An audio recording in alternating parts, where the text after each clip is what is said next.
Are your elected leaders taking note of this? Or are they doing what happens in England, which is you're all thugs, you're all racists, we're not changing anything, you need to change, you're the problem, you white scum, you Nazi, you fascist, you may live here and your ancestors may have built this country, but don't think for one moment it's your country, it's our country because we're the politicians. We're just waiting for the next atrocity and we'll have riots in England again. It'll take another Islamic nutcase to stab someone or plant a bomb or something, and we will get the Southport riots all over again. Except, I don't condone any of this, but I'm just telling you what I think is going to happen. Except next time they'll be more organised. The people who went and rioted at Southport didn't know what they were doing. It was spur of the moment. Next time we have problems, everyone's going to be balaclavaed up. No one will be identified. Nobody will be putting stuff on social media under their own name because all these people went to jail. You know, we sent a woman to jail for 3 years for posting something online that she then deleted a few hours later. I'm not saying I agree with what she put. There's an argument that she needed to be punished for what she put. But nowhere does that punishment ever should come near locking her up for 3 years when we have to let rapists and criminals out of jail to find a place to put her in. So I think Northern Ireland's the same. It'll just take another spark and it'll all kick off again. But I think the question I want to ask is, are your elected leaders taking note of this? Or are they doing what happens in England, which is you're all thugs, you're all racists, we're not changing anything, you need to change, you're the problem, you white scum, you Nazi, you fascist, you may live here and your ancestors may have built this country, but don't think for one moment it's your country, it's our country because we're the politicians. And I think what's happened is our politicians at some point over the last 20, 30, 40 years have forgotten they're not our masters. They're public servants. They seem to think they rule over us now, not work for us.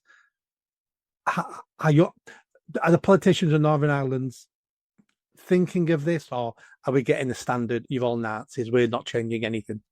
There's a small handful, maybe 3 or 4, that are speaking out against the mass immigration issue and bringing it to the attention of Stormont to say, listen, and have been doing this now, not in a very powerful way, but they've been certainly touching on it and saying, look, if we don't address this, there's many communities across, Ulster will be affected and things could go very, very bad very, very quickly. Some of those representatives were members of the DUP, the Democratic Unionist Party, and another chap called Jim Allister, who's an MP, I think, in Westminster for the TUV, the Traditional Unionist Voice.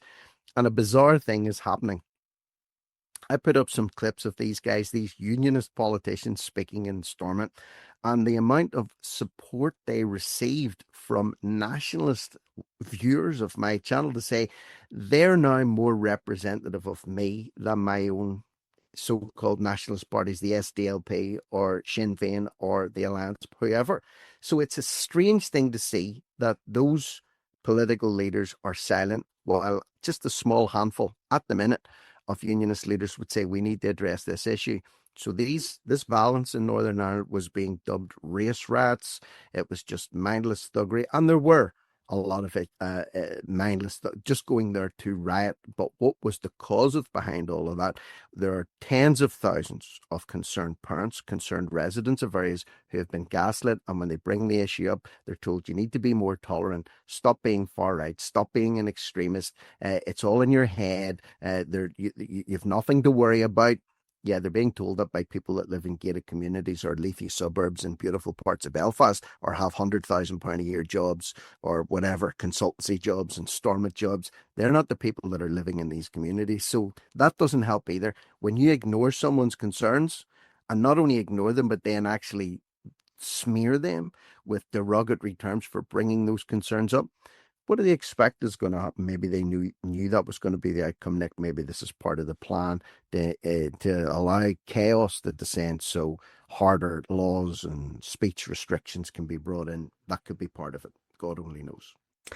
I noticed a big change it would have been end of last year when I saw some demonstrations, some marches in Northern Ireland, and I saw people marching in the street. There weren't huge crowds, but some of them were carrying the Irish Republic tricolour, and others were carrying the Union Jack and other Ulster flags. And I had to double take. Most people over here wouldn't have realised how unique that was. I had to take a double take and go, is this Northern tricolour flags next to the Union? Who who are these people? And that's when I realised things are changing. The two communities now in Northern Ireland now basically have a common, let's say, enemy, a common goal, and we all know about how that can pull people together. And the people of Northern Ireland seem to be going, we may have differences between ourselves, but what we don't need is start importing new differences when we've not even resolved the old differences that we spent 25 years fighting over. The people definitely seem to have changed. I just don't. I mean, some politicians you've said are saying the right things, but we've been here in England now for decades and decades with this, and the gaslighting is so obvious. A good example from the UK is for the last 20, 30 years, we've been told no such thing as grooming gangs, no such thing as Pakistani grooming gangs. You're racist to even say it.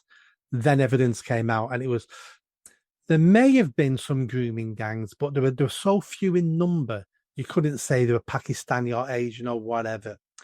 And then a couple of years ago, we got there is grooming gangs, but there's not much we can do about it. And there wasn't that many victims of the grooming gangs.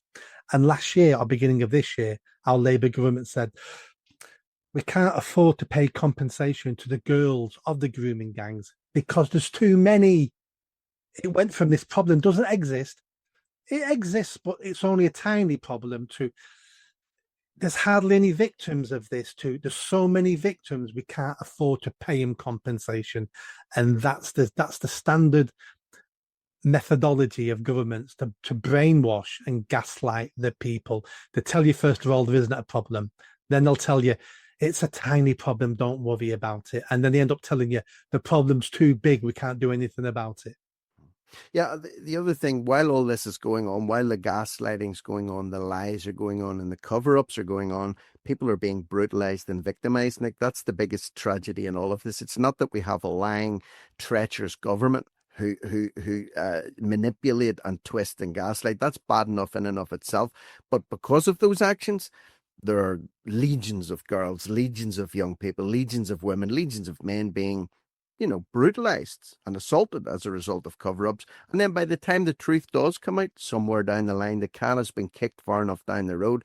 Whoever gets prosecuted for this, for lying, for cover-up as well, which causes frustration too, that the architects behind this, or those that enabled this and facilitated it, never really see justice, which gets people's blood pressure up as well. So we're living in a very tense world, as old Klaus Schwab said before he retired in his position. He said, the world will become an angrier place, and he had his finger in that pie as well. But it's coming to pass. People just have enough sometimes, and they just crack and say, I'm not taking this anymore.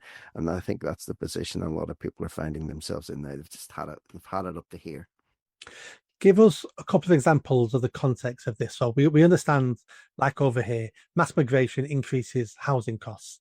It drives down wages. We know those things, and those things don't normally cause people to turn to violence. What makes people turn to violence is fear for their own safety. Now, we know in Ballymena, it was alleged that two Roma boys raped or tried to rape a local girl. That's what kicked off there.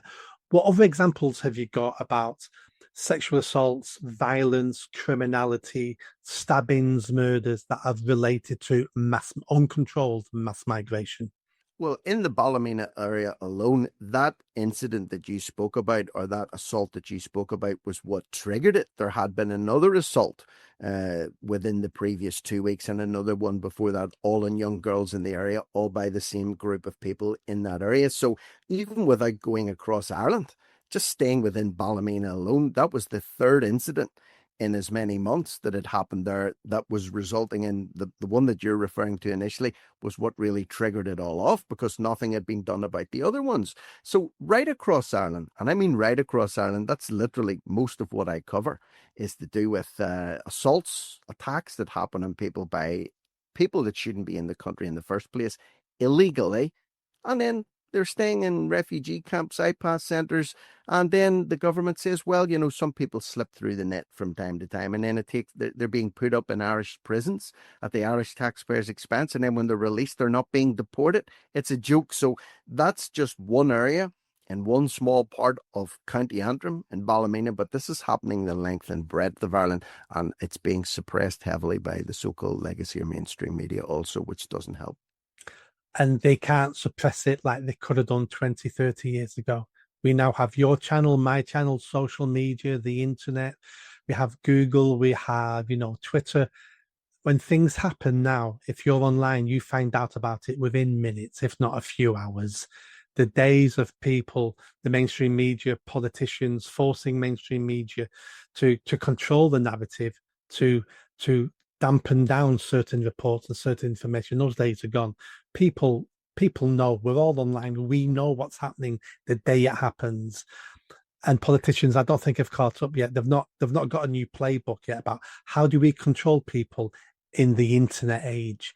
They're still calling us Nazis, and those words mean nothing anymore now. They mean nothing. I just don't know how they control us, because I can't see them changing. We're going to want change. We want it fast. They're not going to change. I don't. I don't see where it. I know where it takes us. It takes us for another decade of turbulence and violence. Mm-hmm. You touch on the media, how things have changed. They really, really have. People are becoming more and more distrustful of, you know, the old bastions like the BBC or, you know, the Times or the Independent or whatnot. People question them, take them with a pinch of salt now. And with the advent of social media and the fact that everybody's camera or phone has a camera, camera has a phone, phone has a camera. You see, you look at it more now as a recording device than you do a communication device. And with the internet, you could, if something happens in your backyard today, you can video that, you can comment on it, you can upload it, and the entire world can get access to that within minutes. You think about that compared to the way things were back in the 80s, back in the 90s, the early 2000s. This was inconceivable. So it's becoming harder and harder to keep a lid on the truth, which is, I think, what they're doing with, increasing hate speech laws, communications laws, clamping down on what people say online, frightening people that if you post a meme online, you'll do 2 years in prison. It's to silence people because they don't want the truth getting out there, because you can't argue with the truth, and the truth can withhold scrutiny. Lies cannot. Let's end on this. The only good news I've got is when a regime is failing and is getting close to falling, they become more and more authoritarian. And that's what we're seeing in across the UK and across Western Europe, more and more authoritarian. And that's because they're scared. The elite, the powerful, the leaders are scared, can see power slipping from them, and are reacting the only way they know how to, which is more and more iron fist. And we're going to have to take it. I think it's a good sign that things are changing. They're scared. Yep, weak men create hard times, you know, and that's the position that we're in at the minute. But that cycle will continue. Those weak men will be replaced by strong men, strong women, strong young people coming up through the ranks that have seen enough, heard enough, and experienced enough. So their time will come. Their time will come. They will not be in situ forever. And this is a cycle, and that cycle must come to an end. And those people that are gloating at the moment and rubbing their hands together and getting fat off the misery of others and rich off of the suffering of others, that's only for a season. So we need to persist. We need to keep the boots on. We need to knuckle down and not let up, because they're not letting up. As much as we're pushing to remove them, they're clinging on to that power with whatever ounce of strength that they have left. But persistence gets the job done.